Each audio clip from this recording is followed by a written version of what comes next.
মূল্যবোধের বৈশিষ্ট্যতা ধারণ করে এক অনন্য বৈশিষ্ট্য ধারণ করেছে। আমি মনে করি রাজনীতির যে মডেলটা এখানে কার্যকর করতে হবে সেটা আমাদের বাংলাদেশের বৈশিষ্ট্য মণ্ডিত না হলে সেই রাজনীতির মডেল প্রভাব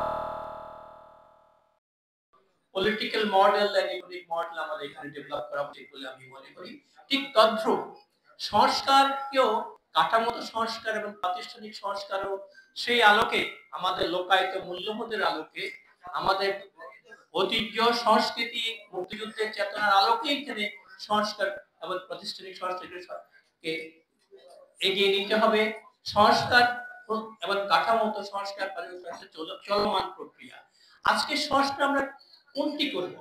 এখানে আমি মনে করি আসলে প্রয়োজন যেটা দরকার ছিল একটি জাস্টিস এবং ট্রুথ কমিশন প্রথম করা দরকার ছিল। জাস্টিস এবং ট্রুথ কমিশন করলে সুবিধা হতো এখানে তারা এই মুহূর্তে কোন সংস্কারটা দরকার